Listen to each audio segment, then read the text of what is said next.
And on behalf of the Center for the Study of Ethics in Society, I'd like to welcome you to this evening's presentation. Before I introduce Roger Beaujolais, who's our guest tonight, I'd just like to point out that this event is also co-sponsored by the College of Engineering and Applied Science, the Business Research and Service Institute from the College of Business, and also the College of Arts and Sciences. We gratefully acknowledge their financial support. Roger M. Beaujolais received a master's degree in mechanical engineering from Lowell Technological Institute. He has been an aerospace engineer since 1960, working with structural design and analysis. He's a 20-year veteran of various NASA projects. In 1980, he joined the Morton Corporation, which at that time was still Thiokol, later taken over by Morton. And he worked on the solid rocket booster project. And of course, as you well know, there was a problem with one of the seals and the joints of that solid rocket booster that caused the tragic explosion of the Space Shuttle Challenger in 1986. Roger Beaujolais was one of the engineers that argued against the launch of the Challenger on January 28, 1986. It was later overruled by management at Morton. That's going to be part of the story he'll be telling you tonight. He later testified in front of the Rogers Commission, which was the presidential commission that investigated the Space Shuttle disaster. He also testified in front of the House Committee on Science and Technology, which also investigated the shuttle disaster. As a result of his very candid and forthright testimony, he was shuttled off to a rather insignificant position within the corporation at Morton and eventually went on leave from Morton. He now has several lawsuits pending against Morton and NASA, and perhaps we'll talk a little bit about those lawsuits as well. Recently, Roger Beaujolais was awarded the very prestigious Scientific Freedom and Responsibility Award from the American Association for the Advancement of Science. We're very pleased to have him here at Western Michigan University. Would you join me in welcoming Roger M. Beaujolais?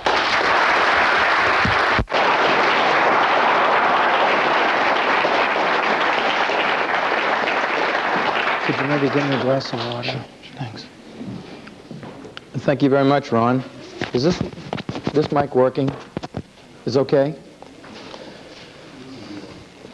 Before I start, I have two pieces of actual O-ring that is taken out of a shuttle joint that's used in the design. I'd like to pass it around so that you can actually feel the type of rubber and see it that was used on the actual joints.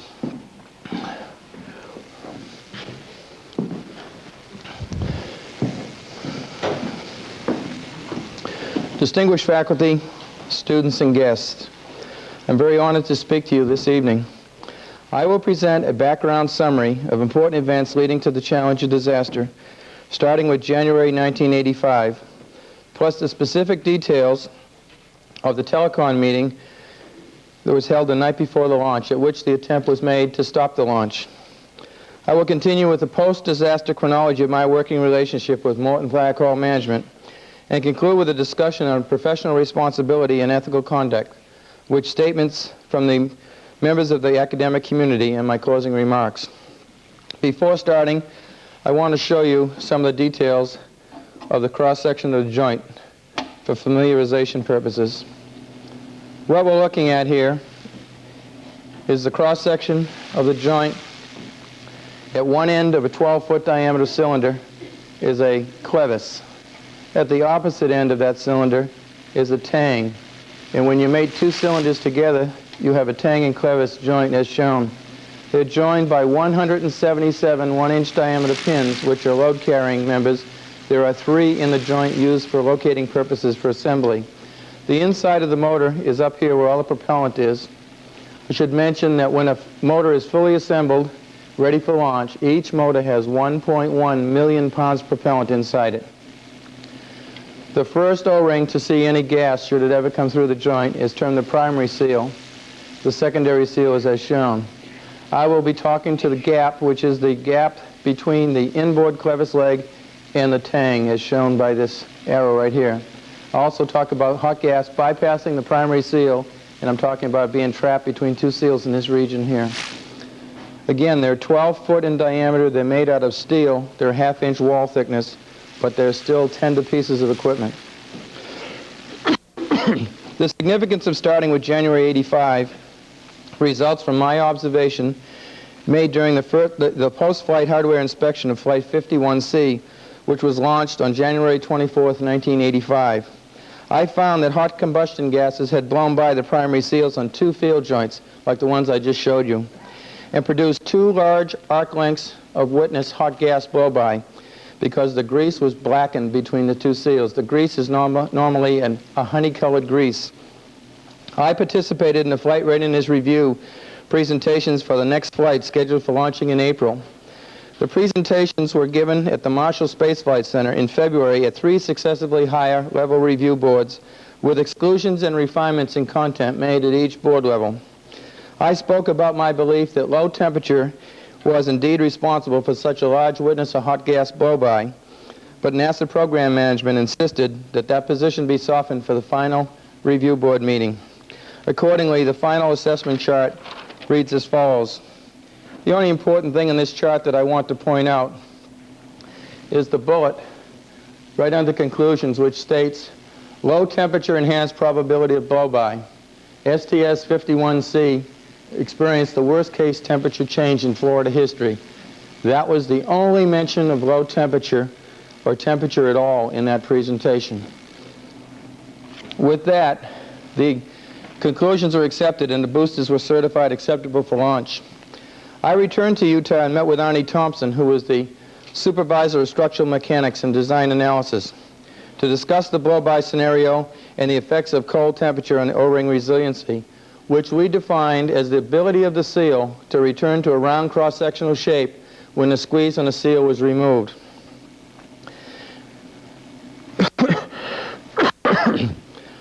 The preliminary resiliency testing, which was requested by Arnie Thompson, showed that a temperature of 50 degrees Fahrenheit was indeed a problem, and I will go into the details of that later in the presentation.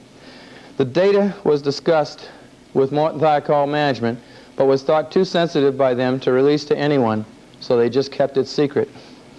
A post-flight inspection was performed in June on a nozzle joint from Flight 51B, which was launched on April 29th, 1985.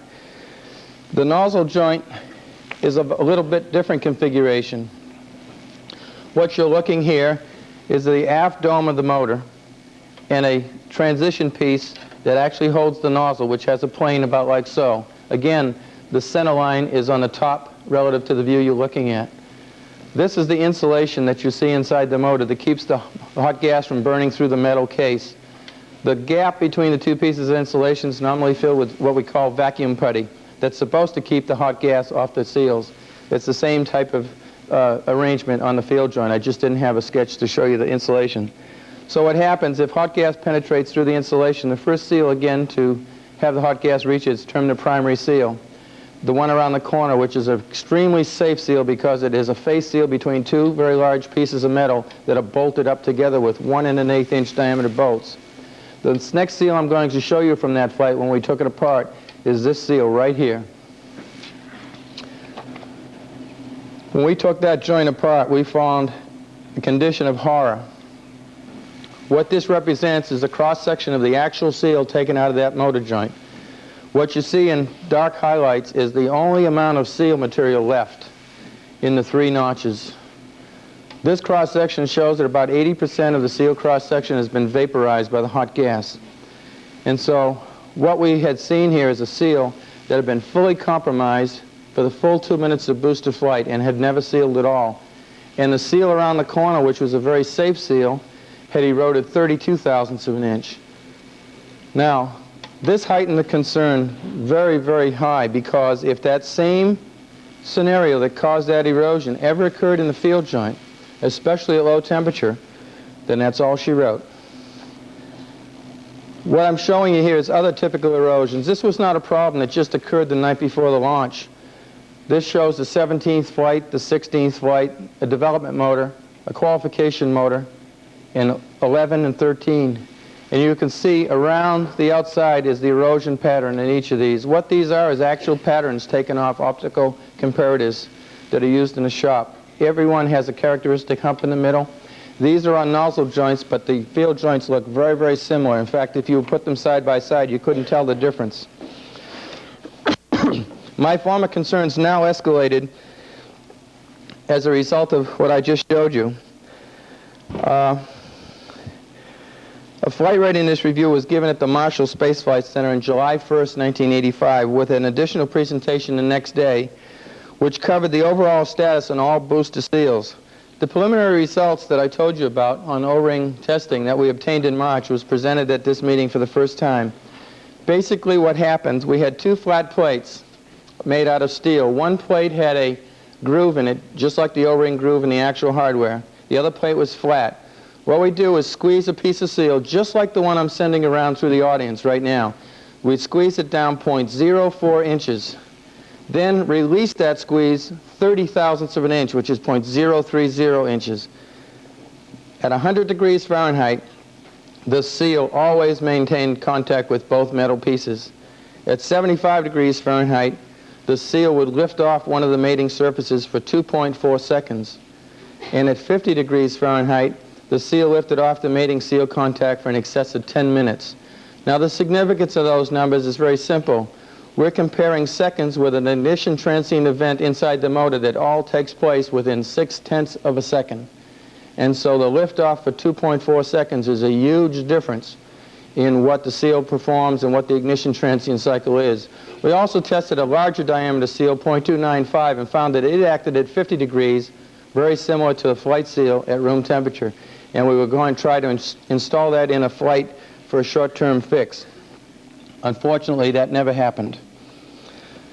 Again, as a result of presenting this information to everybody, and now that everybody on the program was aware of this information, my concerns increased once again because nothing happened. My notebook entry on August 15th reads as follows, quote, "An attempt to form the team," and I'm referring to a SEAL task force team that was on a seal erosion problem.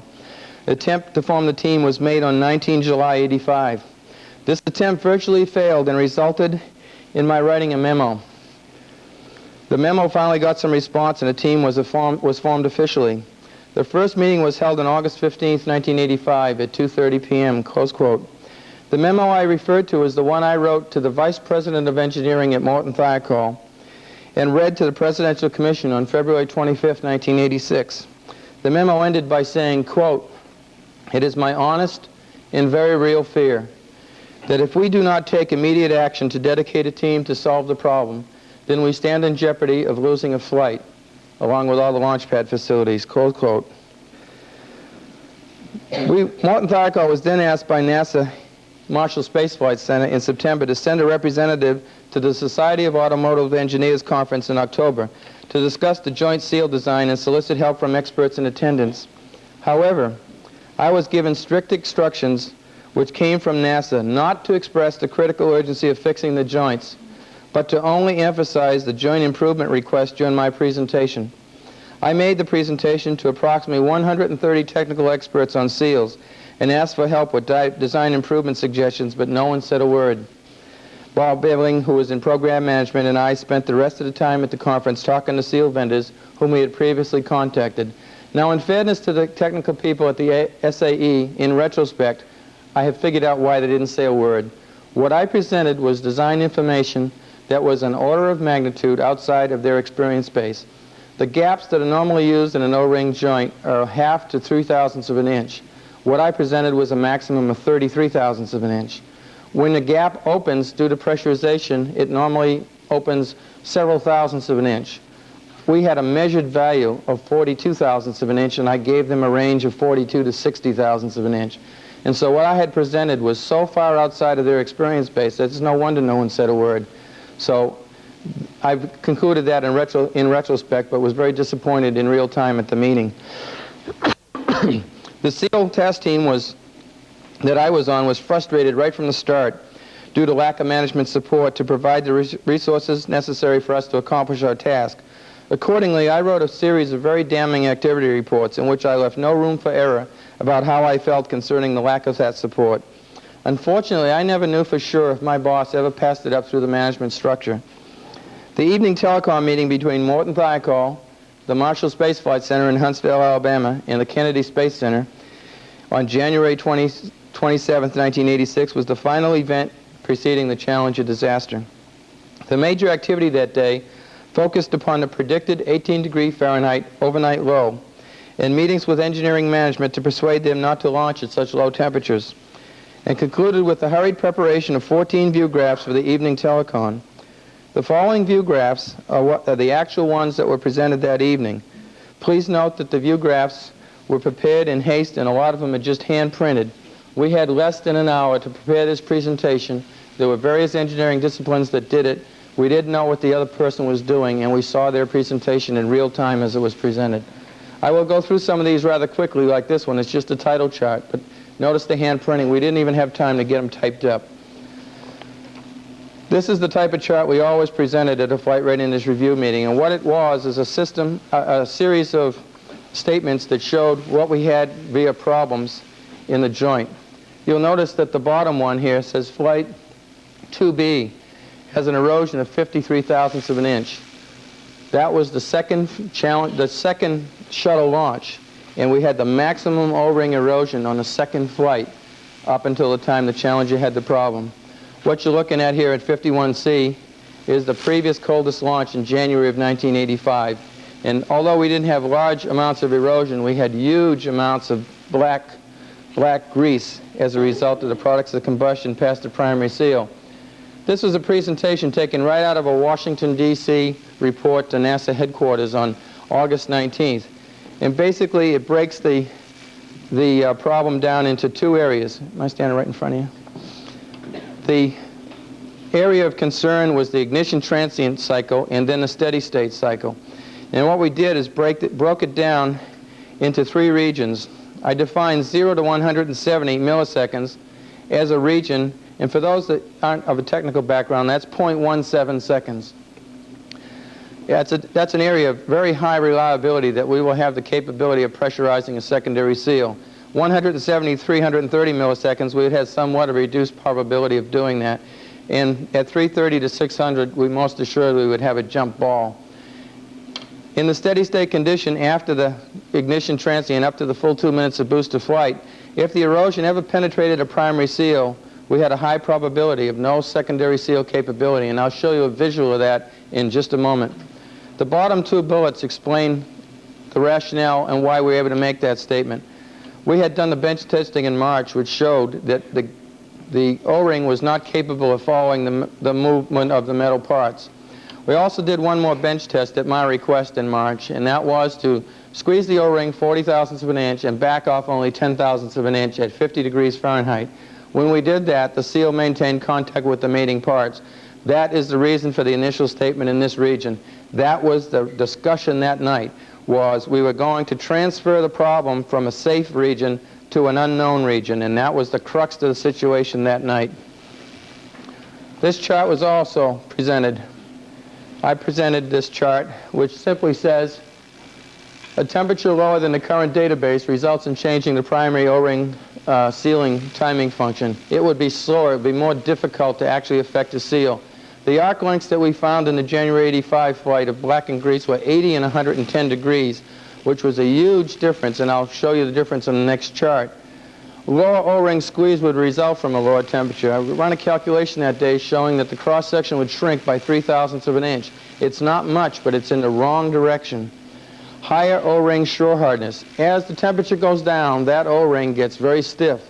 And in layman's terms, if you take a household sponge and dampen it and squeeze it with your fingers, it bounces back immediately as you release it. Take the same sponge and put a clothespin on it, throw it in a freezer, take it out of the freezer after it's frozen, and take the clothespin off it, and you'll see the indentation in the sponge, and the indentation will not come out until the sponge reaches room temperature and its frozen condition is dissipated. That's the analogy in layman's terms of what happens to the O-ring seal at low temperature. Thicker grease viscosity simply means you'd have less lubricity qualities on the grease, and it would take longer for the seal to transfer across the groove and affect the seal. That would result in higher O-ring pressure actuation time. The bottom two bullets explain the whole thrust of the meeting. If the actuation time is approached, then we may have trouble with the secondary seal for pressurization. If it's reached, then all bets are off because we don't know what's going to happen. So the statement that night is we had a high probability of not being able to seal. It was not a discussion on O-ring erosion, it was a discussion on whether the seals would even work as seals. This is a graphical presentation that was given to the SAE in October of '85. The top view shows a joint as assembled with no pressure inside it at all. This is the center line relative to this view. Now drop down to the bottom view. Its center line or inside the motor is up here compared to this bottom view. What you're seeing there is an internal pressure of 1,000 psi. The shell of the case deflects outward like a balloon on both sides of the joint because the joint is stiffer. That differential deflection between the joint and the membrane, as we call it, results in taking that inboard clevis leg and tips it inside. At the same time, the tang is moving outward. That gap opens up. Now, this is an exaggerated view to explain what it looks like, but you see the difficulty that the primary seal would have sealing that gap? At the same time, the secondary seal is lifted off the mating part. That's the fear. The fear that night was that the primary seal would be in the same shape as the secondary seal and would not be capable of being pressurized and sealed. And that's exactly what happened to the Challenger. The hot gas came through the joint, blew by both seals, went around the corner and went out, as evidenced by the black puff of smoke that was recorded on the film. This simply shows the relative arc lengths of black and grease between the low temperature launch in January '85, 80 and 110, and a room temperature launch of 30 and 40 degrees. There was also a difference in color. This was jet black, like shoe polish. This was kind of gray and kind of splotchy in color. We had 8 by 10 colored photographs of these joints, and there was no question about which one was worse. We presented a table showing the effect of the O-ring getting harder. When these numbers increase, it means the O-ring is getting harder as the temperatures are going down towards freezing. This is the data I've already enunciated to you. It is the data that we obtained in March of 1985. We presented it again just to drive the point home, even though we felt most of the people in the meeting had already been aware of that data. This is a chart that we all regret was even presented. It was put in by a rather inexperienced young engineer, and management said, see, at 30 degrees, we had no leakage. The only problem with that statement is this was not a seal test. It was a blow-by test. This rig is a 5-inch or 6-inch diameter rig made out of solid metal built like a Sherman tank. It was never intended to deflect, and it couldn't deflect because of the way it was built. It was built to sense if any blow-by would occur in the 0 to 5 or 10 millisecond region, and we were trying to measure it, and that's why we used argon gas. We fought and fought and fought and tried to tell them that that is not a pressure test or a seal test, but they wouldn't listen anyways. They still tried to use it against us in our presentation. This was another visualization to drive the point home about resiliency, only using compression set data to do it. This is an O-ring as it exists in its free state. It's round. It's perfectly round. When you squeeze it, it ovalizes. When you squeeze it for a period of time and release the force that's causing the squeeze, 30 minutes later you take a measurement and you'll find it's not round. It takes a compression set, and that's what this data says. Fortunately, so you don't accuse us of practicing lousy engineering, I want to point out that this table is inverted. Nobody ever questioned it that night. This is the type of data we presented on the joints anytime we talked about O-ring squeeze.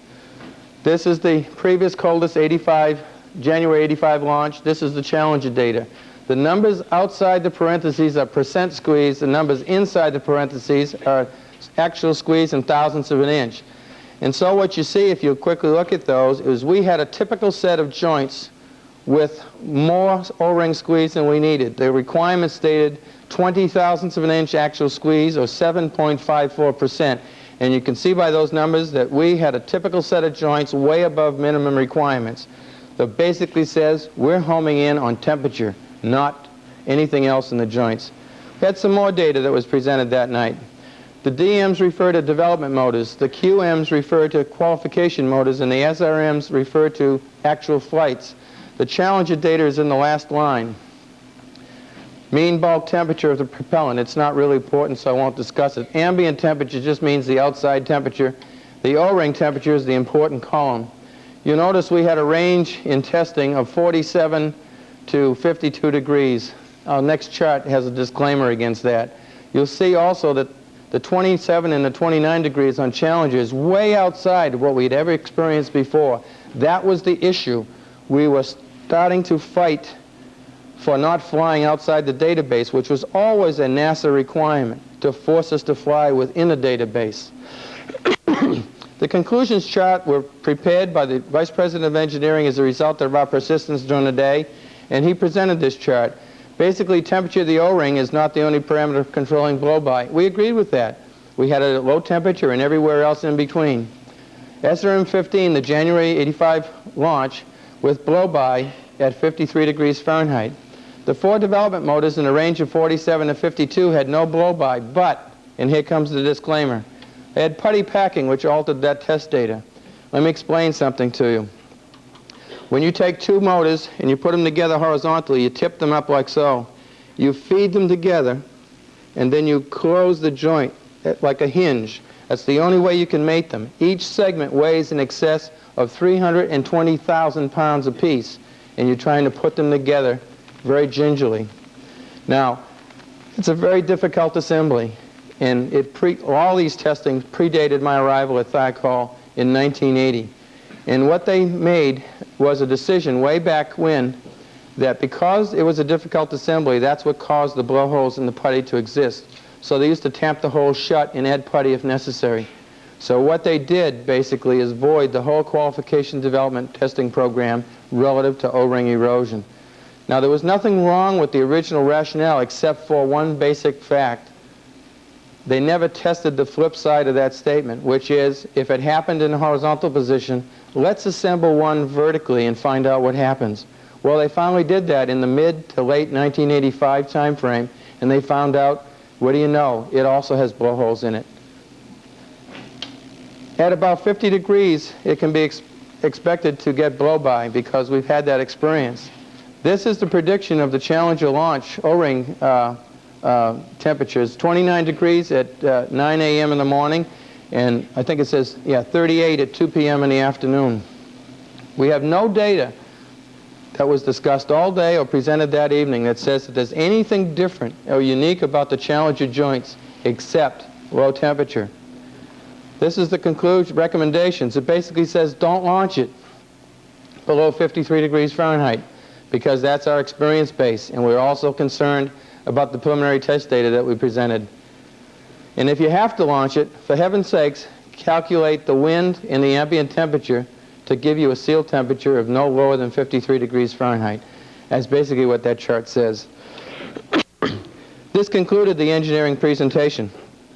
Then Joe Kilminster, who was the top program manager at our company, was asked by NASA for his launch decision.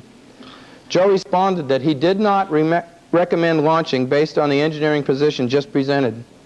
Then Larry Malloy of NASA, who was at the Kennedy Space Center, asked George Hardy of NASA, who was at the Marshall Space Flight Center, for his launch decision. George responded that he was appalled at Thiokol's recommendation, but he would not launch over the contractor's objection. You have two no's.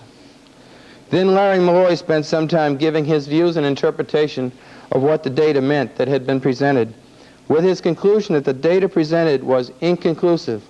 That's 3, because NASA's very nature since early spaceflight was to force contractors and themselves to prove that it was safe to fly. The statement about the data being inconclusive is an automatic default to a no-launch condition. But as we all know, that was not the case. Just as Larry Malloy gave his conclusion, Joe Kilminster asked for a 5-minute offline caucus, and the telephone connection was put on mute. Just as that happened, our general manager at the plant, Jerry Mason, said in a soft voice, "We have to make a management decision." I became furious when I heard this. I was sitting less than 5 feet away from him, and that's how come I heard it when he said it in a soft voice, because I sensed an attempt would be made now by management to reverse the no-launch decision. The discussion had started between only the managers, and Arnie Thompson once again tried to explain the engineering position about the joints at low temperature by sketching the joint and giving an explanation. in front of the managers. But he stopped when he saw the unfriendly look in Mason's eyes and also realized that no one was listening to him. I then took the photographic evidence from the previous flights which showed the hot gas blow-by and placed it on a table in front of the managers and, somewhat angered, admonished them to look and to please not ignore what the photos were telling us, namely that low temperature indeed caused more hot gas blow-by. I too received the same cold stares as Arnie, with looks as if to say, go away and don't bother us with the facts. I felt totally helpless at that moment, and that further argument was fruitless, so I too stopped arguing my case. Now, Arnie and I compared notes sometime after the disaster. We both agree that those are the looks you get just prior to being fired. You know exactly, when you get a look like that, you know it. As I explained to students, as you're walking through the woods, if you hear a rattlesnake rattle, you know it's a rattlesnake. There's no mistake about it. What followed made me both sad and angry. The managers were struggling to make a list of data that would support a no-launch decision, but unfortunately for them, the data actually supported a no-launch decision. At the end of the discussion, Mason turned to Bob Lund, who was the Vice President of Engineering, and told him to take off his engineering hat and put on his management hat. Then the vote poll was taken by only the 4 senior executives present in the room. The telecon resumed, and Joe Kilminster read their launch support rationale from a handwritten list and recommended that the launch proceed as scheduled. NASA promptly accepted the recommendation without any discussion or probing questions and asked for a signed copy of the launch rationale chart. Once again, I must make a strong comment about the turn of events. I must emphasize that Morton Thiokol management fully supported the original decision not to launch below 53 degrees Fahrenheit prior to the caucus. The caucus itself constitutes the unethical decision-making forum resulting from customer intimidation. This is further underscored by NASA's immediate acceptance of the new decision to launch, which was consistent with their desires. And please note that no discussion or probing questions were asked. This was unheard of. There were always probing discussion and questions. Always. I've been involved in many flight readiness reviews and been beat around the neck and shoulders with a club with questions. The change in decision upset me so much that I left the room immediately after the telecom was disconnected. And feeling badly defeated, I wrote the following entry in my notebook. Quote, I sincerely hope that this launch does not result in a catastrophe. I personally do not agree with some of the statements made in Joe Kilminster's summary stating that SRM-25 is okay to fly. Close quote.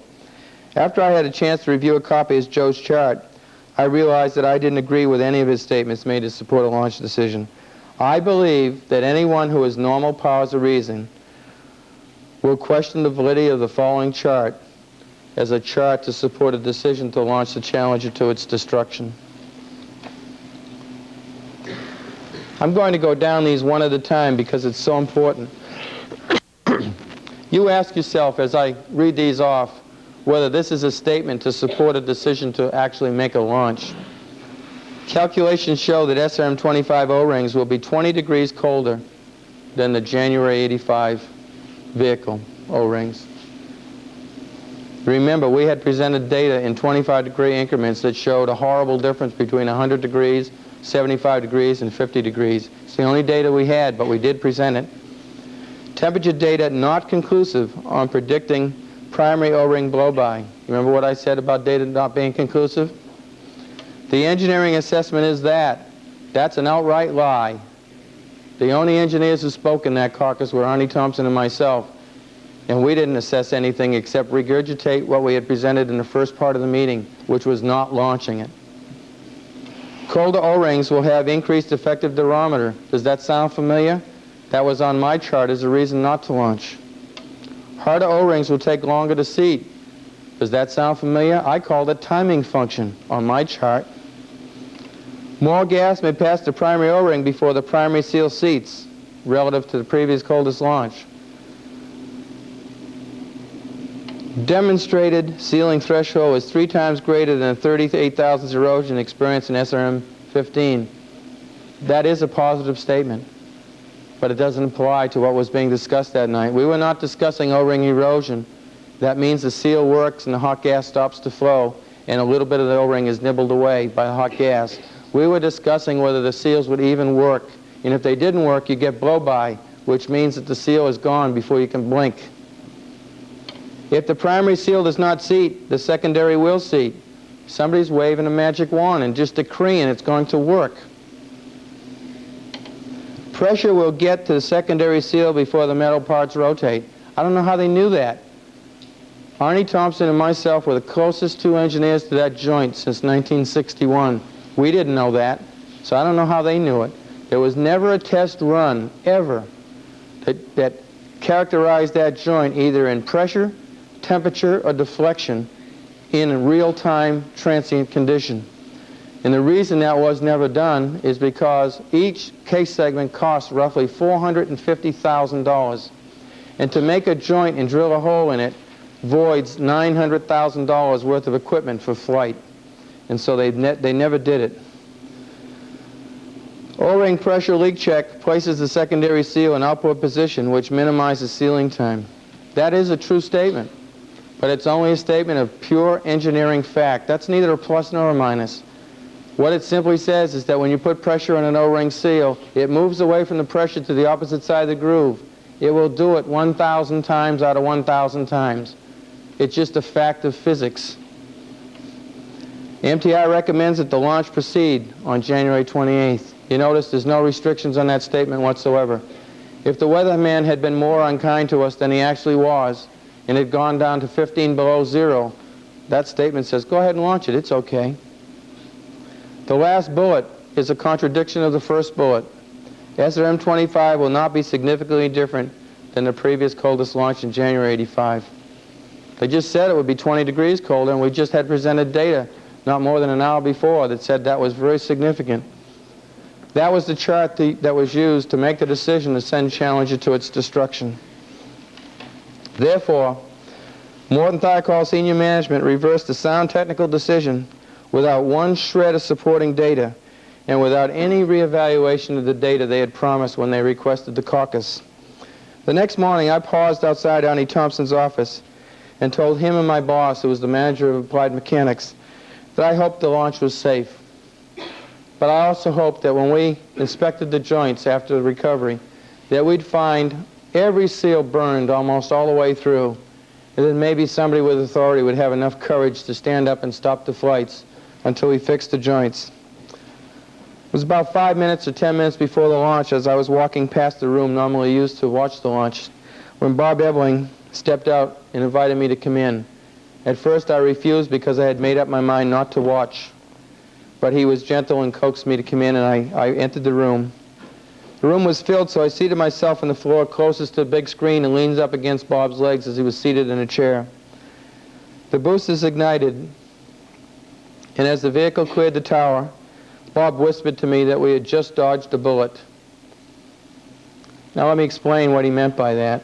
We were told by the ballisticians, the engineers that are really the people that calculate the pressures in the propellant burn, that if we had so much as a tiny leak in the case, that it would blow up right on the pad. So when we saw it clear the tower, we both breathed a sigh of relief for a successful launch. Approximately T plus 60 seconds, Bob again whispered to me that he had just completed a prayer of thanks to the Lord for a successful launch. Just 13 seconds later, we both saw the horror of destruction in front of our eyes as the vehicle exploded. We all sat in stunned silence for a short time. Then I left the room and went directly to my office, where I spent the remainder of the day in shock, just looking at the walls. Two of my SEAL Task Force team colleagues stopped by my office and inquired as to how I was doing, but I was unable to answer them and hold back my emotions, so I just nodded yes, I was okay, and they left after a short silent stay. A failure investigation team was formed on January 31st, and Arnie and I were on it and sent immediately to the Marshall Space Flight Center. The following is a description of my post-disaster experiences with Morton Thiokol management. I was given very little notice that a presidential commission hearing was going to be convened on February 14th, 1986.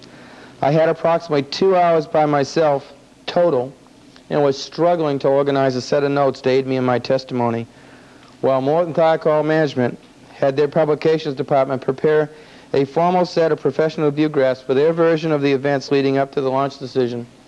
Keep in mind, Arnie and I were working, as all the others were on the failure investigation team, 14 and 16 hours a day.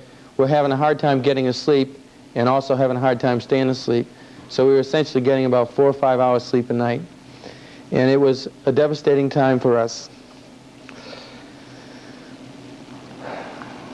There were obvious tense feelings after that first private session testimony because the Presidential Commission found out the first time what really happened. There wasn't 5 words spoken on the company jet on the way back home. Approximately 5 days later at the Marshall Space Flight Center, 2 Presidential Commission members requested a closed interview session with Arnie Thompson, Joe Kilminster, and myself. During that meeting, I handed a packet of memos and activity reports to a Commission member as a response to one of his questions. And this action clearly upset our company attorney. I thought he was going to fall right off his chair when I did that. I sensed quite clearly from this time on that I had not endeared myself with Morton Thiokol management. Since my memos would clarify the true circumstances leading to the disaster and would also counteract both Morton Thiokol and NASA management attempts to discredit our testimony up to that point.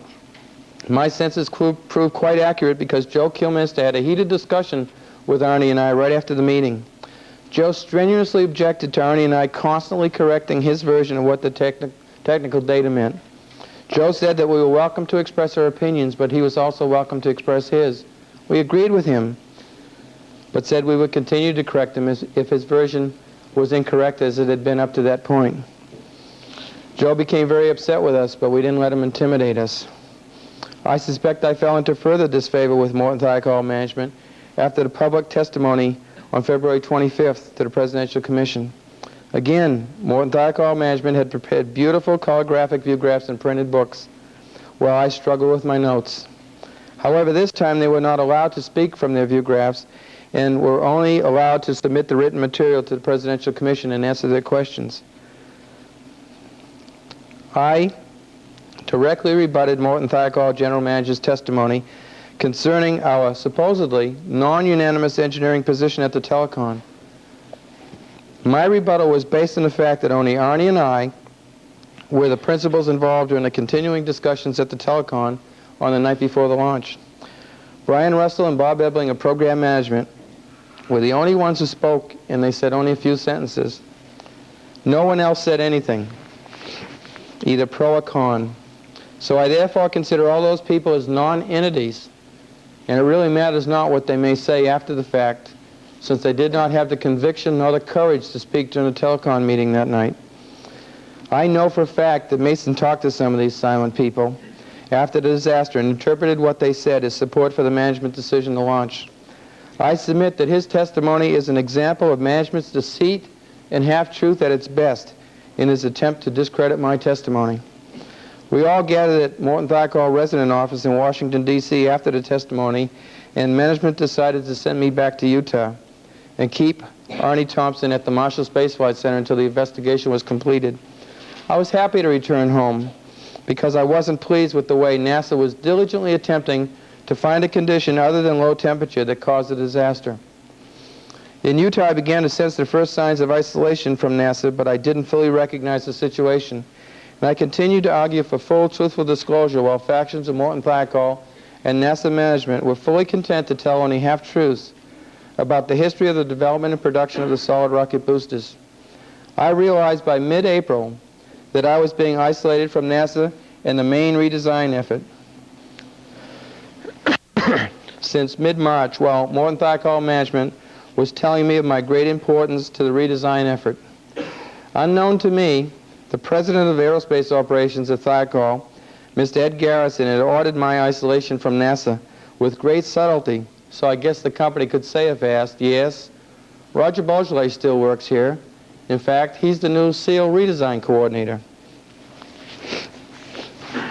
During the evening of May 1st, we met with Mr. Ed Garrison in preparation for another session with the Presidential Commission the next day. Mr. Garrison opened the meeting with a few general remarks about the upcoming session, and then he addressed me and chastised me for airing the company's dirty laundry via my memos, which I gave to the Presidential Commission. He stated that Morton Thiokol had suffered enough as a result of public disclosure, and we should continue to tell the truth, but we should consider the best way to state it before speaking it. How's that for a subtle threat? I quickly took exception to his remarks about my airing the company's dirty laundry and said I had simply tried to restore the truth in all testimony. I had a Presidential Commission member tell me, way after the fact, that if I hadn't turned in my memos, they would have never even had a clue that the management structure was broken at NASA and Thiokol both. They weren't looking for that type of thing. They were only looking for the technical cause of the disaster. Bob Ebling of Program Management then spoke up with some support for me, and he told Garrison that Thiokol should have a specialized engineering development group to solve special problems.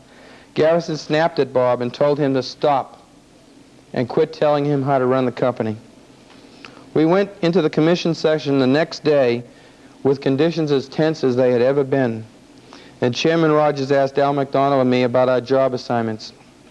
We answered him, and he was visibly upset because we were being punished for honesty in our testimony. The commission decided to make the closed session testimony public, and Morton Thiokol received tremendous criticism from the Congress, the Presidential Commission, and the news media. A few days later, Al McDonald and I were invited back to Washington by the Presidential Commission to review and comment on the final official accident analysis team report, which was submitted to them by NASA. The Commission had somehow found out that neither Al nor I ever had an opportunity to review that final report. I submitted 12 pages of comments on the report and gave verbal testimony to 4 Commission members that the report findings were biased towards an attempt to downplay the effect of low temperature and joint failure by trying first to focus blame on such assembly problems as outer roundness and other things. The Commission agreed with our comments and thanked us for helping them out in such short notice. Major morale problems now started to develop on the program within our company as some of our colleagues perceived that our testimony was causing damage to the company. But we didn't agree with that assessment and decided to correct it by requesting a meeting with the people who could do something to solve the internal strife. A private meeting was held on May 16, 1986 with the CEO, the President of Aerospace Operations, and the Vice President of the Shuttle programs. The meeting produced a candid discussion from our side, but it was essentially one-sided, with management telling us nothing. The CEO even made it sound like we were on probation, and that if we worked real hard and proved ourselves during the redesign activity, then all would be forgiven. His attitude was certainly consistent with his criticism of Al and me in his previous statements to the Wall Street Journal, where he accused us of running all over the country at company expense, gossiping to anybody that would listen. I think it was at that meeting that the CEO made the statement that Morton Thiokol was doing just fine until Al and I testified about our job reassignments on May 2nd. He said that that caused the company more harm than all the previous testimony up to that point. Al and I were supposedly restored to our former positions after Morton Thiokol was scolded by some very angry United States senators.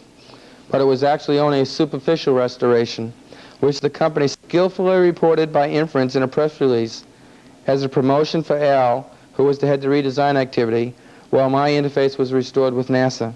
Actually, the only people who got promotions were some who had remained silent at the telecon. These same people who wouldn't face up to the original bad joint design directed the joint redesign efforts, with direction down to the working level engineers who tried to engineer the specific details to make it work. I have been chastised and criticized before my colleagues, ignored generally, both personally and technically, but I still tried to make my voice heard for the best joint redesigns.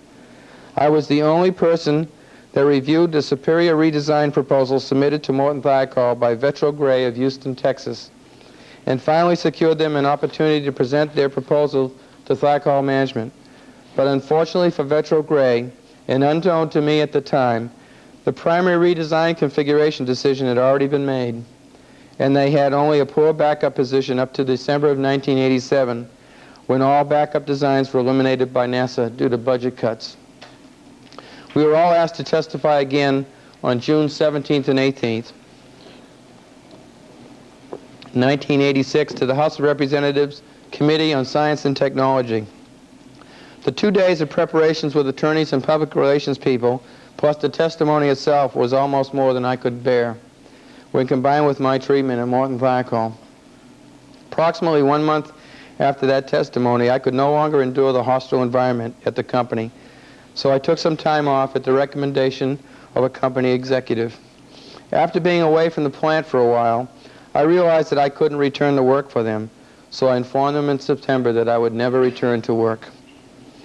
I was placed on extended sick leave until January 18, 1987, at which time I qualified for long-term disability, which, for my case, provides 60% of my former salary until January of next year. Then it drops to zero. I have been officially terminated by the company. This all leads up to what is everyone's professional responsibility and ethical conduct code, which should be practiced in the workplace. The following timeless advice was given by Mr. Adolph J. Ackerman, who is a professional engineer and a member of the Civil Engineering Society.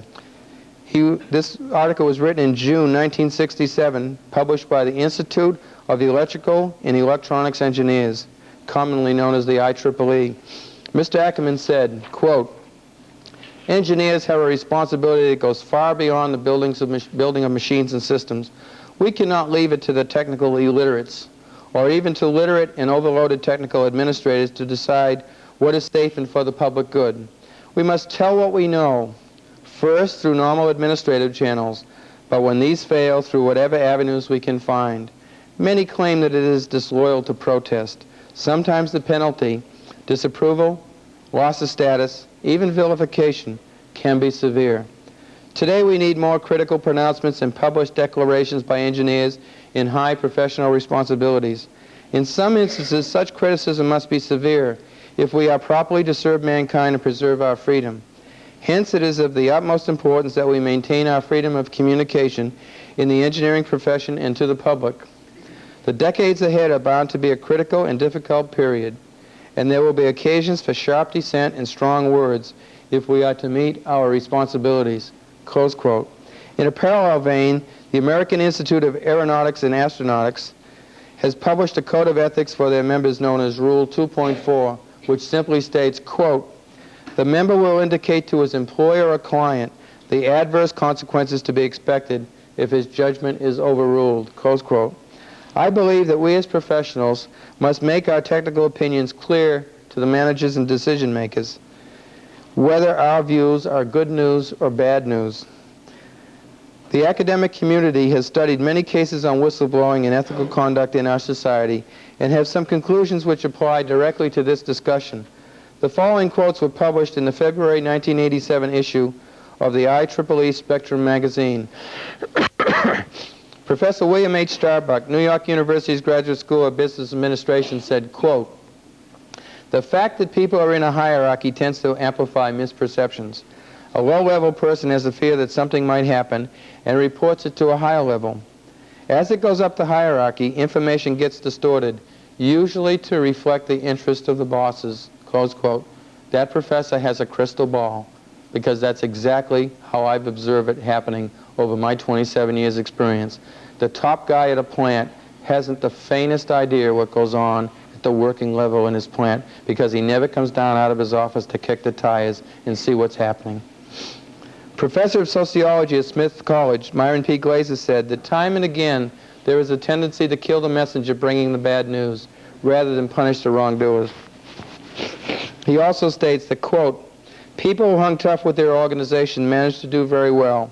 Hanging in there and not protesting is valued highly. They managed to survive because of their fundamental and correct belief that the organization will protect them." Close quote. The research on the subject of whistleblowers leads to two conclusions. First, all whistleblowers attempt to achieve problem resolution through their organizational chain of command. And second, they are all punished by that organization after whistleblowing outside it. I testified to the Presidential Commission that I made my engineering position clear to Morton, Thiokol, and NASA managers about the consequences of launching in such cold weather, but then I felt helpless as they ignored my input and decided to launch anyways. A NASA colleague of mine from the Marshall Space Flight Center, Ben Powers, said, quote, "You don't override your chain of command. My boss was there. I made my position known to him. He did not choose to pursue it. At this point, it's up to him. He doesn't have to give me any reasons. He doesn't work for me. It's his prerogative." Close quote. Ben was the only NASA engineer who tried to stop the launch in support of our presentation, and he was summarily ignored by his boss. I hope that everyone can understand from these statements that all the engineers who spoke out against the Challenger launch followed the same communications path that the researchers found in all cases, namely the normal organizational chain of command. We also have been punished in varying degrees for our testimony to others. I must state that all of you must evaluate your careers and emerge with the knowledge and conviction that you have a professional and a moral responsibility to defend the truth and expose any questionable practices that will lead to an unsafe product. Don't just sit passively in meetings or in class, for that matter, when you know in your heart that you can make a constructive contribution. And also be prepared to share your ideas with others and to compliment others for their ideas, especially when their idea is better and may even replace yours and may result in a product improvement in industry. This is the best way to cultivate colleague respect and friendship, which in industry, by my observation, always results in a positive long-term benefit for you, the company, and its product line. I wish the Challenger disaster had never happened.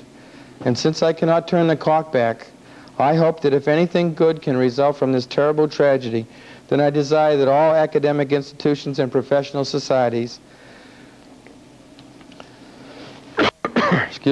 will recognize the importance of teaching ethical behavior in decision-making situations by using actual case histories like this one to demonstrate what went wrong, so everyone is aware and prepared of what to expect when confronting a similar situation. I have been asked by some if I would testify again if I knew in advance of the potential consequences to me, my family, and my career. My answer is always an immediate yes. I could not live with any self-respect or expect respect from anyone else if I tailored my action based upon personal consequences. As a result of this talk and exposure to other real case histories, I hope your answer will also be yes if and when you are confronted with a similar situation. As you may be aware, I have filed a billion-dollar lawsuit against Morton Thiokol and a false claims suit against Morton Thiokol on behalf of the United States government for the destruction of $2.25 billion worth of hardware, not to mention the destruction of 7 lives. First, it is my intention to secure compensatory damages for my lost salary and ruined career. And second, I hope the suit send a serious and significant message to Morton Thiokol executives in particular, and executives of other companies and government agencies, that they cannot make arbitrary, irresponsible decisions that kill people and ruin the lives and careers of their employees without accountability. There has been zero accountability as a result of the Challenger disaster to date. There's a $10 million penalty clause in Thiokol's contract, and they have not paid one dime. Last year, in the first quarter of last year, they agreed with NASA to pay $10 million less profit, or take $10 million less profit in the follow-on production contract when they return to flying. I submit that that is not even close to accountability. Everybody that's been kicked off the program has taken normal retirement. The only people who have paid the price are the people who spoke out and told what actually happened. I hope and expect a drastic improvement in ethical decisions and employee treatment for promoting ethical conduct as a result of my lawsuits. I will never forget, and I hope this nation will never forget, especially the engineering community, the supreme sacrifice that the 7 Challenger astronauts made by forfeiting their lives for such an irresponsible launch decision. May we always remember astronauts Scobie, Smith, McNair, Onizuka, Resnick, Jarvis, and McAuliffe for their courage and dedication to this nation's space program. Maybe together we can all accomplish the second goal of my lawsuits and eliminate, or at least drastically reduce, the unethical decision-making practices within our industrial and governmental communities. Thank you for having me share these experiences with you.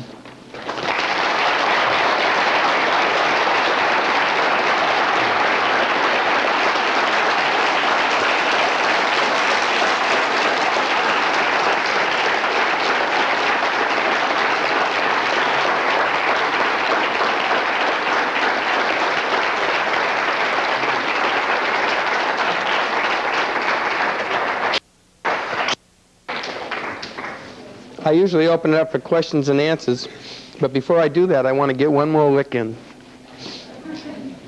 I'm going to show you an incredibly lousy redesign. That's the new joint redesign on the aft joint where you saw that O-ring totally failed. I have been trying privately since last April and publicly since last July to get this joint stopped. It's another challenge waiting to happen. What they did was, in the old design, this was the old primary seal, the old secondary seal. They love O-rings. They are still O-rings. They are still made of Viton, just like the one I passed around. They went and penetrated the pressure vessel in 100 additional places, which means that if you ever get hot gas past the primary seal, like we did in the April 1985 flight, you present 100 potential additional leak paths to atmosphere. You cannot even run the engineering reliability numbers on this joint and show that it has a higher reliability than the joint it replaces. They would have been better off to do nothing,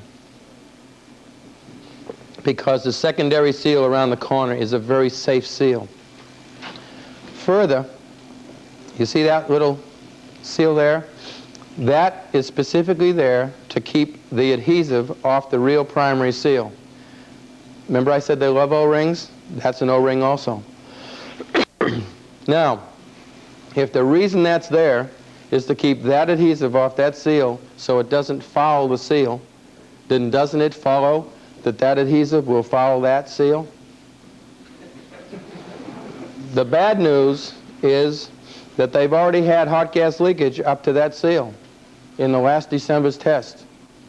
They also had a test that they never published to the public or anybody. They had a failure identical to it at the Marshall Space Flight Center, and they've kept it secret, except they can't stop me from telling about it. And I've broadcast it all over national TV. Now, doesn't it follow that if the hot gas has gotten to that seal and the adhesive will follow that seal, because that's the reason it's there, to protect that one from being fouled, that it's just a matter of time before the hot gas will get to that primary seal again? That's the design they're advancing for flight. Now I'm going to show you an incredibly good design. The same joint, submitted by Vetro Gray of Houston, Texas. Notice there are no bolts. There's no penetration of the shell at all. There's still a very reliable secondary seal around the corner. This is a metal U-seal, they call it. It's used in oil rigs. That seal can hold up to 35,000 psi and sustain 3,500 degrees Fahrenheit.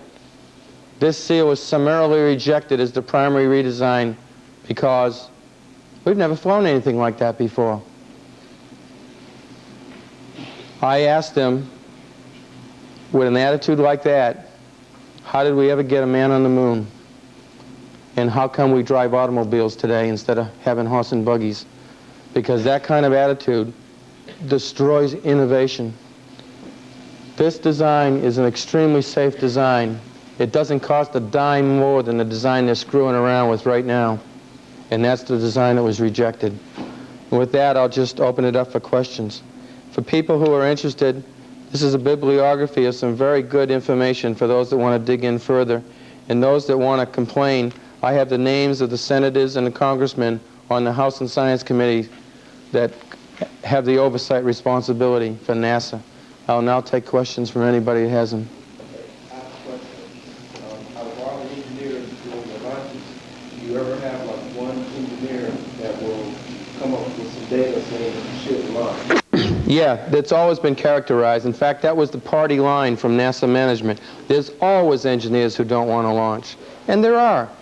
But I submit to you that there aren't engineers that had the data that we had in our hand that night.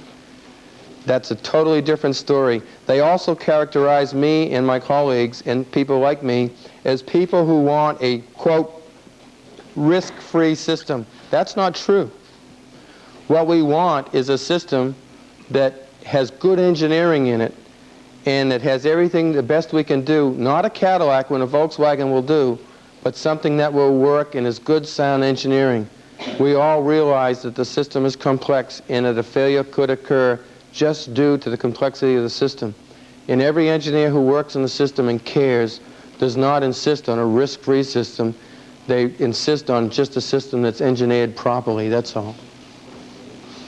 You spoken to the next pilot? Have I spoken? Well, They've heard me, I'm sure, but you have to understand something. The astronauts are in a peculiar situation. If they speak out, they probably won't fly. They belong to a very elite corps. And so these test pilots especially, they're willing to forego the risk and sacrifice their lives. And that's okay with me, accepting that they don't have the right to destroy our hardware. You and I paid for that hardware. It cost $2.25 billion.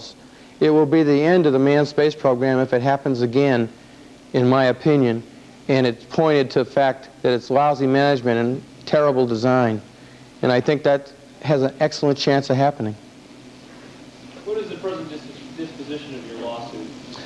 A week ago last Tuesday, we were in court on a motion by Morton Thiokol to dismiss. The judge now has the oral arguments under advisement. We will know in 2 to 4 weeks whether it goes forward into the deposition phase. I can tell you one thing, that Morton Thiokol doesn't want me to give a deposition. They tried to kill the deposition of me in the Texas courts 3 times for astronaut McNair's family, and they lost all 3, and it was about 2 or 3 weeks afterwards that they settled with the McNairs. Yes. Given the attitude by NASA as well as Thiokol, there must be literally hundreds of other situations in respect to the Challenger that have the same potential for disaster. Is that a correct assessment? Yes, it is. I have a colleague of mine down in Houston, Texas that works for Rockwell.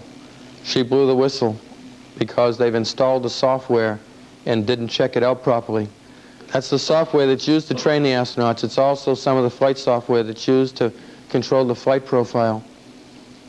They also told me that the brakes have not been properly fixed on the orbiter. When she blew the whistle, they had a stack of problems that were about that thick. 1 month later, they all disappeared and all the problems dissolved and nothing, there was no problems anymore. That's a physical impossibility. That cannot happen. And so they are in the same operating mode now today as they were in the pre-Challenger days, and that is they're going to return to flight at any cost. And that's a shame. What I didn't tell you is the astronauts were never told that there was O-ring erosion on any of the flights. They were never told that a meeting took place the night before and the engineers on the joint tried to stop the launch. They were never told that. I'm quite certain, had they been told that at least the passenger astronauts, meaning the technical people, and the teacher would not have been sent up. The pilots may have elected to go because they are test pilots and that's their choice. But I'm quite certain they would not have taken passengers because it's in their code. How do you juxtapose the current shuttle program with new efforts such as the National Aerospace effort, and what resources and priorities should be established? I think the Sally Ride report spelled it out very nicely. She made a technical assessment of our space program, and what basically she suggested in that report was a systematic approach to the exploration of space. Her report makes a lot of sense. Do it within budget, do things that follow upon the program that you just left, and take a little step forward, constantly walking forward a little bit at a time until you gain the experience to have a tremendous presence in space that would help us on our planet, plus the interplanetary exploration. The minute that report hit the streets in Washington, D.C., NASA headquarters distanced themselves from that report shortly after Sally Ride resigned.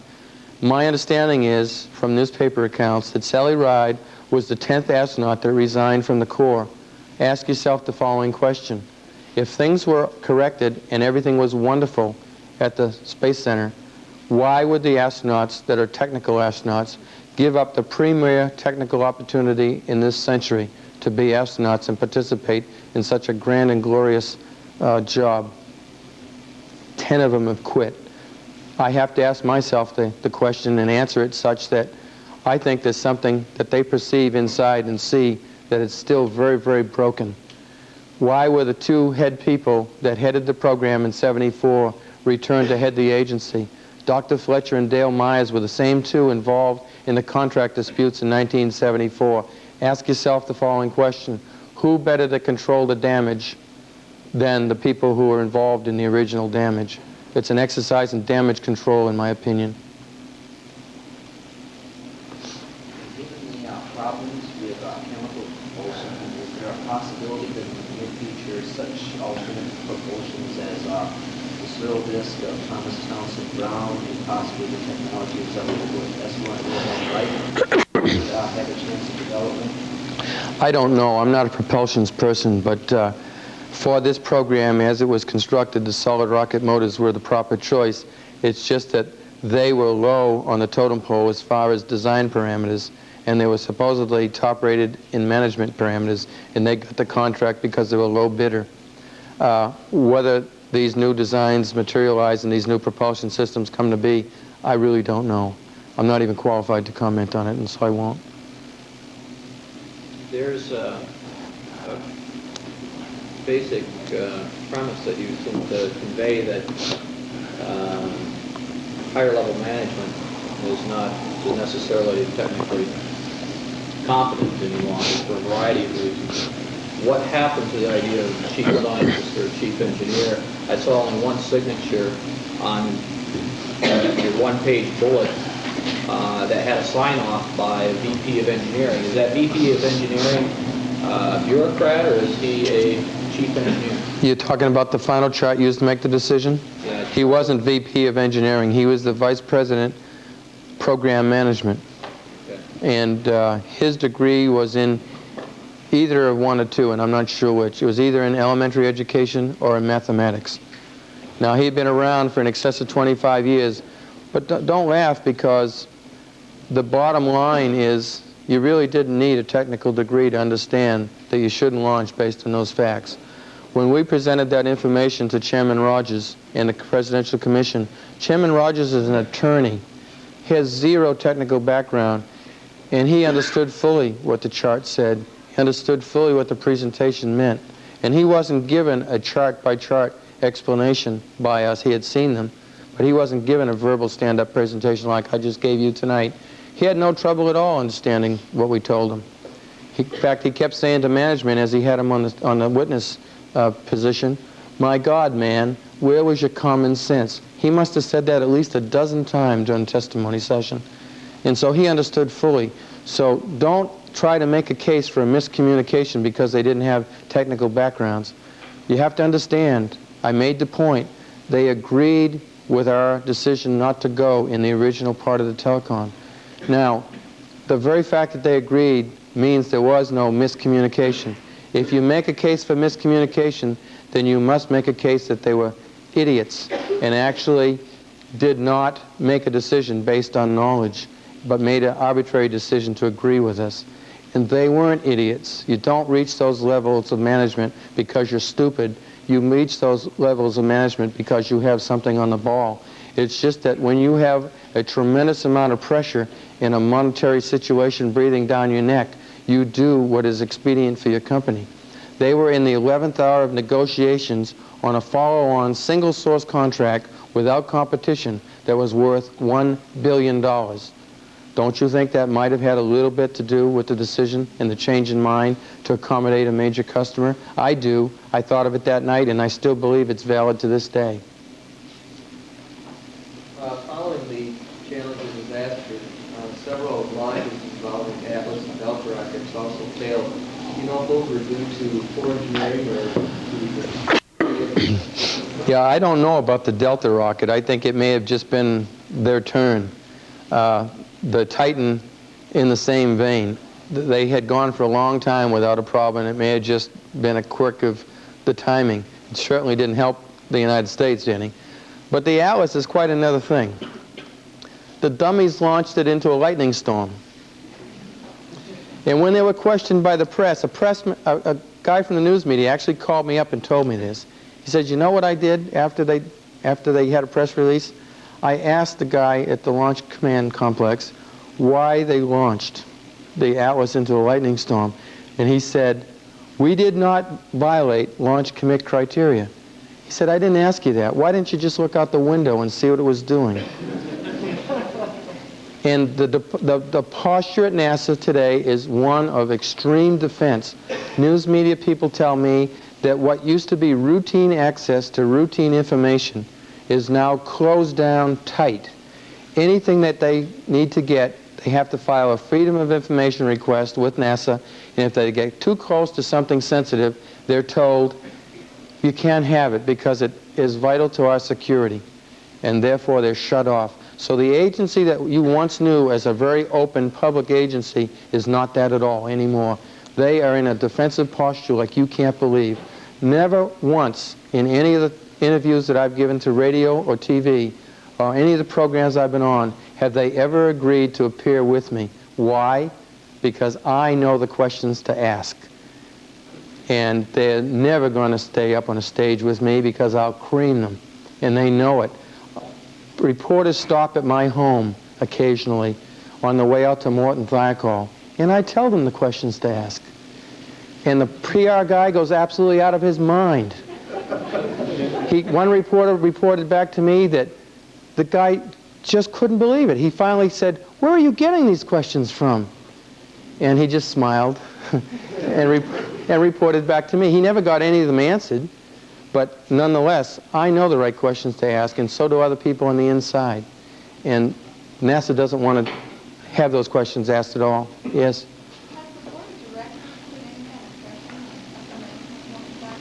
Oh, no. The only person that lost their job at Morton Thiokol was the general manager, and he didn't really lose his job, mind you. He went out on early retirement. You think that's accountability? The other three guys are in the company somewhere else, and I'm sure they're still at vice president level. Now, I want to give you an exercise in absolute audacity or total stupidity. I don't know which, and I have never decided which it is. Cal Wiggins was one of the managers that made the decision to launch Challenger that night. In Morton Thiokol's attempt to get in on the redesigned Titan with the Air Force, they placed Cal Wiggins as the head guy on the program to obtain that contract. Now, the significance of that is that one of the Presidential Commission members was two-star General Katina on the commission. He knew Cal Wiggins was responsible for launching Challenger to its destruction. Now, can you ever, in your wildest dreams, imagine a company putting a guy at the head of a group trying to secure a contract like Titan? They did. They didn't get the contract. They were told they didn't get the contract because of poor management. But they did that. They actually did that last year. That's incredible. You know, nothing has been learned from the Challenger disaster, either at the company or at the agency.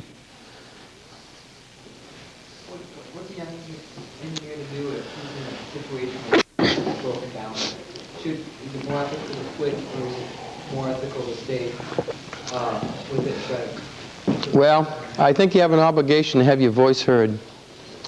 But make no mistake about it. As a singular voice, you don't stand a prayer of effecting change, and you only result in cutting your technical career throat. But what you have is an obligation to try and get a bunch of colleagues together with a similar view that have a purpose in convincing management to do a particular thing or to stop doing a particular thing. If enough people with recognized respect bring forth a problem, management will capitulate. You have to understand, we succeeded in the original part of the telecon just using that principle. Where we fell down was no one ever expected the customer to change their position about safe flight, intimidate our management, and our management capitulate because of the huge contract hanging in the balance. And so that was a special circumstance. To do something alone is, you don't stand a prayer. And to go outside before you go through your management is unprofessional. You have an obligation to the people that hired you to first effect change. Now, if all that fails, and you've really made that attempt, then you try to get a transfer within the company if you like the company, or just say sayonara and go somewhere else.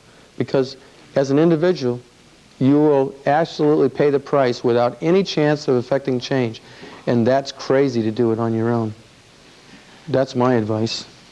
Did you seek or receive any help or guidance in your ordeal from any of your professional organizations? No. No, the professional organizations are in a very peculiar situation. They owe their very existence to industry. And if they get too boisterous about protecting somebody who's stepped outside an organizational set of parameters, then they will pay the price and probably cease to exist as a professional society, because companies will no longer underwrite their employees to go write papers at companies' expense. And so they're in a very peculiar situation. Now, the IEEE has in the past gone out on a limb and actually spent money and written a friend of the court brief. I don't know if they will do that for me or not, because mine's not that far along, so I don't know. I have gotten support because they've invited me to speak, and a lot of professionals have heard me. I've gotten support from the ASME because they allowed me to write a technical paper.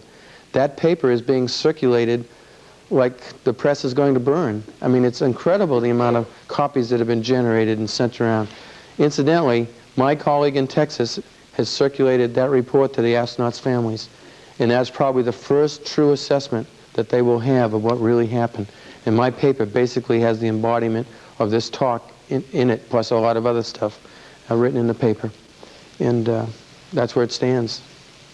First of all, I'd like to say that I admire you for standing up to your ethical decisions and continuing with those. And secondly, what is Arnie Thompson doing now? Arnie Thompson is still the structural mechanics supervisor. Arnie is in a peculiar situation. His wife works at Morton, Thiokol, and he has 2 children that work there. He has also 25 years there. He's of retirement age. He's 55 years old. I am 49 years old, had 6 years at the company. I'm the new kid on the block. And boy, don't you think they didn't let me forget it. All the other guys in the room that night, with the exception of 1 or 2 young engineers, had all 25 years plus experience. And not a one of them opened their mouth. It said nothing. There's at least a follow-on question, and that's the excuse, the graying of our aerospace engineers. Does NASA have can NASA call upon the ranks of a properly trained workforce? They have a lot of talented people who really care, and the shame of it is that's the overwhelming makeup of the agency. It is also the overwhelming makeup of a lot of private industry, except a very few wield an inordinate amount of power and control. And as a result, it has a terrible effect on the whole industry. NASA as an agency, I believe, has outlived its usefulness because the few that control it are not worth, speaking about in an upstanding manner. And so I think that it's going to take, and I don't know that it'll ever happen, quite frankly, but I think it's going to take a private non-profit organization like Aerospace Corporation in California, who manages is a civilian watchdog for the Air Force in managing their programs. It is going to take a civilian non-profit organization similar to them. That will only work if they are able to stop a mass migration of the current people at NASA to such an organization. And I don't know how you effectively do that. Yes? With these problems, why hasn't influential people such as those in the Congress, media, had a significant effect on Morton, Thiokol, and NASA? What's going on? I don't know, and that really bothers me. One of the congressmen, Congressman Nelson from Florida, who got a free ride on the shuttle, incidentally, is holding hearing on whistleblowers. Do you know that I've never been called to those hearings? And do you know that my colleague in Texas, who has also been very public, has not been called either? 2 of the primary whistleblowers in the shuttle program and the redesign have never been called. And so it makes you wonder. It's not that I want to get called, it's just that I would like somebody to just sit me down next to them. And when they have the NASA management come in on the redesign, say, now what should I ask them? I'll tell them the questions to ask, and they'll get absolutely numb because they won't get any special answers. Let me give you some examples that prove that the agency is truly broken. Last December's horizontal firing of a fill-up motor at Morton Thiokol resulted in 2 failures.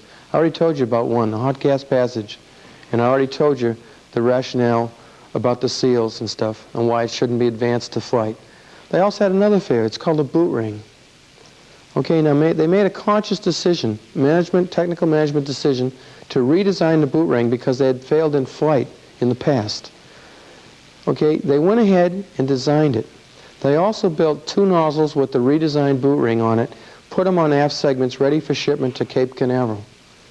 This was prior to firing the motor. They tested the redesigned ring on last December's motor, and it fell apart. They said one day, with a press release, that because of that failure, it will take anywhere from 6 to 9 months delay in schedule to return to flight. The very next day, they released a press release that said, well, it's only going to take a matter of days, maybe a week at the outside. Now, why do you suppose that had that turnabout in one day? Don't you think that that direction came down from the top? Okay, now, the bottom line is simply this. When you make a technical, conscious decision to fix something, incidentally, the agency has a philosophy. If it's not broken, don't fix it. And that's a good philosophy. So, obviously, they felt something was broken because they made a conscious decision to fix it. When the thing that you redesigned fails, you can't then revert back to the thing you tried to fix and say it's okay to fly. That's what they've done. They've actually shipped segments to the Cape with the old design, and that's what they're going to fly. Now, if that's not condemnation a la Roger Beaujolais, that's condemnation using NASA's own philosophy and own hardware as demonstrated by them since last December. The agency is still broken from a managerial standpoint. It is not working even close to what it did in the days of Apollo. You mentioned the fact that this has caused an incredible career strain on you at this point before it turned and launched. Can you expound a little bit more? Yeah, I feel I've been blackballed from the industry for what I did. It also has destroyed my confidence to function as an engineer to the degree that a year ago I said I'd never work in engineering again. Now, a year later, after receiving professional help, I feel I may be able to. I'll never be able to work in a space program or interface with NASA, nor would they let me. But I may be able to do that. I've been encouraged to seek out a teaching position somewhere, and I'm giving that serious consideration because I think that's probably the best use of my former experience and to avoid the blackballing type route. I've had colleagues blackball for a lot less than what I did. Yes? You commented on how you felt that this happened again. It was at the end of the main flight program. Would that be on the government level, or do you think that private industry would eventually get in that? No, I don't think private industry could afford it because the only reason that private industry even gets involved in it is because there's huge, huge profits without any accountability. Government contract interface constantly delivers hardware that doesn't work, hardware that doesn't meet specifications, get full price for the junk that they deliver, and they get the right to bid on it again. And that's been going on for years. They even catch them dead to right cheating, and they're never brought to accountability by the Justice Department. They get a little slap on the wrist, and they're allowed to go right on doing what they've done in the past. You mentioned earlier that none of the astronauts that were launched aboard Challenger had any information or access to this information. Are the astronauts now being included in flight readiness reviews, and are they being given a chance to input into the launch decision? Well, I'm told, and I read the same media that you do, that they are. But I think what's happening is they're getting in at the top level. The top level won't do it. They have to get in at the contract level to really find out what the problems are. You remember the chart I showed you that showed the only mention of low temperature? We had hundreds of charts that we presented in the lower meetings that boiled down to one chart in the final meeting. And so all the problems get exercised at the low end and get eliminated, rightfully so, too, in many instances. But if the astronauts attend the high-level meetings, it's just a screening process that doesn't mean anything. But if they attend the low-level meetings, then it will be meaningful. Yes? Yeah, I was curious about, you talking about the management of NASA being broken. I'm wondering what contributed to this and why they're taking such a dramatic turn from some of their former ways and seem to be less concerned about safety. My colleagues at the Marshall Space Flight Center told me that when the German influence left, everything went down the drain. When von Braun and his colleagues from Germany, the World War II guys, left, then the technical integrity also left. And as a result, the center was run like a Gestapo prison camp.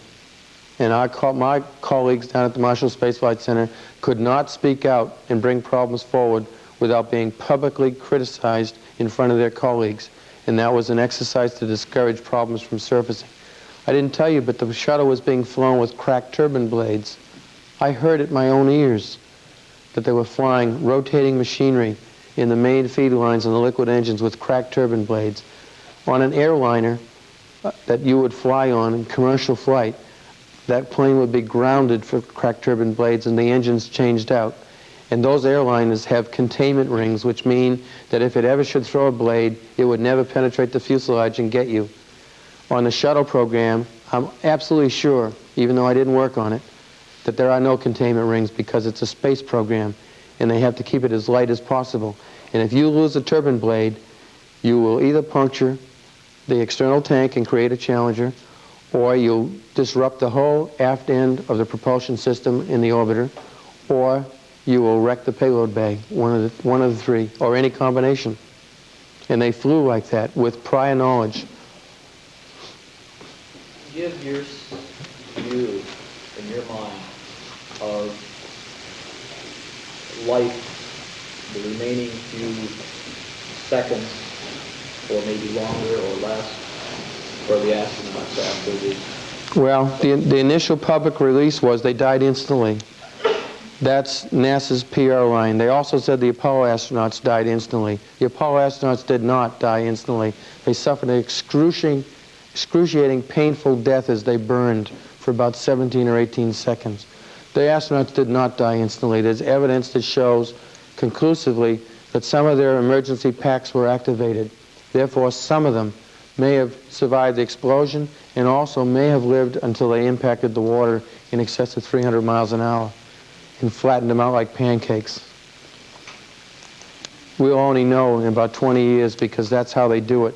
NASA had a definite program to only release a little bit of information at a time to the public to keep the public uproar down. I was working on the investigation team with Arnie Thompson. NASA knew within 48 hours that the joint caused the disaster. We were working on the investigation team and we did not see the films for a week and a half later. And we were on the inside. So you can imagine how much stuff has been kept from you. In your opinion, what's the overall state of the U.S. space program? I think it's terrible. It's another disaster waiting to happen. And if they don't face up to that, then I'm afraid we won't have any kind of recovery possibility. And what a shame, what a waste, because low Earth orbit investigation of our planet will do us more good than anything else they could devise. They already know great things about wind and water and weather and the fact that we were wrecking our environment. And through space exploration in low Earth orbit of our planet, we would have the biggest benefit to mankind. And that will be sacrificed because you can't do it with machines alone. You have to have the human element to make that decision of what they actually see in the field of vision with their eyes. Machines can't make those decisions at all. And that was one of the points Sally Ride made in her report. The systematic exploration of space referred to investigation of our planet as well as going back to the moon. And then if there's any money left over, then you make a space station. And then maybe when you get a presence in space, you go to Mars. And that's basically what she suggested to do. What's your view of the astronaut escape system and the feasibility of it actually working? I don't know. I heard they had several different types of things, and I heard some people tell me that it can't work during liftoff. It can only work after you get up to a certain level, and so if it only has a narrow band, then it's... See, that's not really the answer anyways. The answer is to make the hardware, design the hardware such that it has the best engineering effort that you can do. And once you do that, then you accept the complexity and risks of the system. Then you might die, and that's okay. Even the astronauts accept that. That's a hard statement to make, but it's true, and they accept that. And we as engineers accept that.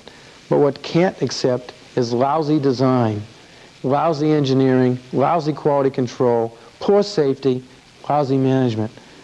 That's unacceptable. NASA only went through 4 test flights with the shuttle program before they declared it peaked. flight ready? Was it flight ready when they declared that, or were they just rushing it? No. The shuttle program should have never been declared operational at all. It is a development vehicle. It is a very sophisticated piece of equipment. However, it is not high-tech. Contrary to what you may think, the shuttle is not a high-tech piece of equipment. It's very low-tech. We use standard aircraft construction. I worked on the crew module in the orbiter. The frames and the splices and the big avionic structural partitions to keep it from blowing apart were all sized by hand. I sized the frames on a slide rule in 1974 by hand. Ran thousands of iterations on cross-sections by hand. It is not high-tech. There's nothing unusual about the shuttle except for the tiles on the orbiter for re-entry and some of the systems that have to do with the liquid engines because they're very complex. But outside of that, the shuttle is very low-tech. Yes? On an NBC News report within the last couple of months, there have been some rumblings that they reported in Washington about finding a new company to manufacture this SRB. Tell me more about this. Yeah, I have inside information on that, and that is very sad also. I have nothing but bad news, and I'm sorry. It's incredible. In face of what's happened, it's incredible that they're doing what they're doing. I can't believe it as an insider. But what they're doing is running off a competition for the redesign update. And what the manufacturers are doing is regurgitating back to NASA what NASA loves. NASA loves O-ring seals. And so instead of coming up with innovative designs that will push the state-of-the-art further and be really safe and good, they're coming up with designs with O-ring seals. That's the wrong approach. The wrong approach is not for NASA to control the designs, but to put out solicitations for the best designs, and then when they're submitted by the contractors, evaluate them. But they should never, ever, and they never used to, control the way the designs are made. But they've tried to get into the design business. That's not their business. Their business is to check the designs of contractors to ensure that they're technically okay. They are not in the business of dictating the design because they don't have the capability, number one, and they have no charter to do that. But that's what's actually being done. You had a question also. Yeah, as an engineer, you're confronted with safety factors that you have to meet and reliability. What are those ranges for you before you can say, okay, the safety factors on the shuttle are 1.4 and ultimate, which means that you take, in the case of the solid rocket booster, it operates at 1,000 psi. You have to test the case to 1,400 psi, and if it doesn't blow up, then you've met the criteria. There are similar factors on the orbiter, but the orbiter is so expensive that it's never been fully tested to ultimate load. In fact, I was a lead engineer on the crew module, like I explained, and they were just going to pressurize the crew module to limit load, which means that load which operates under normal circumstances. And I had to refuse to sign drawings at Rockwell unless they tested it above it to make it a true pressure test, proof pressure test. And they did that. And so the margins are okay, and the safety part of it from the margin and analysis is okay, excepting that when you have basic bad design, the margins don't matter. That joint I showed you begs Murphy's Law. And everybody knows what Murphy's Law is. If something can go wrong, it will. And that is a blind assembly. You cannot design a series of tests to test that joint and have confidence that it will work right after you get through testing it. Because it is a blind assembly and it is something that is human intensive. It requires people to put it together. It requires diligence of those people, and it requires that nothing goes wrong for it to work. That is not good mechanical design. When I tell professionals in my area of engineering this presentation, I see almost in unison heads go like this. They can't believe that such a crummy design would even be considered. I don't know what it takes. I made this public since last July and nothing's been done about it. I just don't know what else to do. Yeah. Grand gentleman. I had the pleasure of meeting him personally, not only as a witness, but in a true sense of the word, as a colleague, a Nobel Prize winner in physics who was way up here that could talk way down here to somebody like me. And he'd call me at work and say, Dr. Beaujolais? And I'd say, well, I'm not a doctor, I just have a Bachelor of Science degree. And he'd say, Dr. Beaujolais, I can find out more information from you in 15 minutes than I can in 2.5 or 3 days in the system. Could I talk to you again? I'd say, sure. And he'd call me up. He said, could I have your home phone? So he'd call me at home. Al McDonough and I were in a soup and sandwich line in Washington, D.C. after one of the testimony sessions. And who comes running up to the front of the line? Dr. Feynman says, can I cut in? And he turned a 20-minute planned lunch into an hour and a half. Absolute mind-boggling session. It's a shame that we lost such a great man. But he truly understood what the problems were, and he was castigated for it by NASA management. When he did the O-ring with a C-clamp and put it in a glass of ice water, they criticized him as showboating. He was not showboating. What he was doing was taking away all management excuses for talking in jargon and technical rhetoric, because he showed the public of the United States what the problem really was. And they criticized him for it because they no longer had any excuse to double talk everybody. They also criticized me for using the sponge analogy for the O-ring. They said it was a bit melodramatic. It wasn't melodramatic at all. It was just trying to explain to housewives and people who aren't technical what really happens to an O-ring seal. During those hearings and everything, what came out and what was the reason that they gave for being in such a hurry to get off the lawn? They never gave a reason, but there's 4 plausible reasons in my opinion. 2 of them have been published, 3 of them actually in the Presidential Commission report.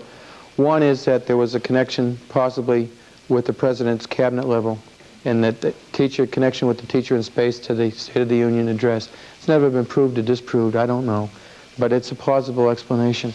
The other one is pressure by the media for failure to launch on time. They beat their chest in macho fashion and say, oh no, that doesn't bother us, we're big guys. That's baloney. Because every time they were criticized, that opened up the possibility of going in front of Congress and defending their funding. That was very serious criticism. The third is that they had very critical payloads to insert into orbit downstream. And every time they missed the launch date, it compacted the schedule, and they stood a good chance of missing some of those, which would have fueled further criticism and also had Congress in the act eventually. The fourth and very real one, from an insider standpoint, is they had Vandenberg Air Force Base in California coming up online. It's much, much colder at Vandenberg than it is in Florida. Now, if they made a conscious decision to launch in extremely adverse conditions, then they would put the stamp of approval to operate Vandenberg without any restrictions. It's a very real possibility. I don't know which it is, but all of those 4 are very, very plausible in my mind. Okay? One more? It's been mentioned that Alan McDonald was not at Fort Verbal before the launch and afterwards. Would you comment on that and also what he did? Yeah, he was verbal before the launch. He was conned. He was told by Stanley Reinhardt and Larry Malloy, while he was at the Kennedy Space Center, that the information in that meeting would be advanced to level 2, which meant the Johnson Space Center, NASA being at Marshall being level 3. They lied to him. They never passed that information up. He was out of the room at the time he thought they were talking about it. He was waiting for that viewgraph to be telefaxed down to Kennedy. While he was out of the room and he came back, he heard them discussing the last issue. See, there were 2 other issues that they should have not launched on, too. They had icicles on the launch service structure that were 30 feet long, that were 5 and 6 inches in diameter. They had an ice plan, which was obviously planned by a person who never lived in a frigid region. Their ice plan was to simply open up all the spigots on the launch platform and let them drain in freezing temperatures. Any of you people that have lived in this area know if you do that, the drains will eventually freeze over by sheet ice. It's automatic. And so what happened is all the bowls and all the drains froze up and the water ran all over the fixed service structure all night long. one of the ICE team members, or one of the team members, reported to the Presidential Commission that it looked like a scene right out of Dr. Zhivago. There was also another thing. The recovery ships were heading towards shore in a survival mode because of the rough seas. They were actually coming towards shore, fighting for their lives and to save the ships. So they had no recovery ships in the area, and that meant the loss of about $22 million worth of hardware if they couldn't recover it. They just summarily dismissed that like you would pocket change. So they actually had three reasons. Our reason at the Thiokol and the other two for not launching. Al McDonald thought that they had told the Johnson Space Center. Al was right in the control room the next day and just assumed that Jess Moore and the rest of the people at the headquarters had been told that and just made a conscious decision to go ahead. And see, what you have to understand is, again, a single person can't not make the difference. And once you give your input in and you've done all you can, you don't have any other choice. It's just sit and accept the decision because there's nothing you can do. The senator from Utah said, Jake Garn said, why didn't he call me? You know, I don't have his number in a tickler file, and if I had called him, what do you think he would have said? Beaujolais, who? What's wrong? You've got to be kidding me. They wouldn't have listened. I've had a difficult time getting the press to listen since last July about the redesign, and the redesign's still going forward. What kind of thing do you think they would, time of day do you think they would have given me in real time the night before or the morning before launch? There was no chance. And so I hope that answers your question. What are you doing now? Al has been promoted to the Vice President of Engineering on the Shuttle program. But make no mistake about it, he's a very talented individual. They're in deep trouble. They would have never given him the right time of day if they weren't. They passed him over 3 times when they had opportunities to promote him. And so they're in deep trouble, and they promoted him because he's the only one that has the talent to get them out of the deep soup that they're in. Yes? Speak a little louder.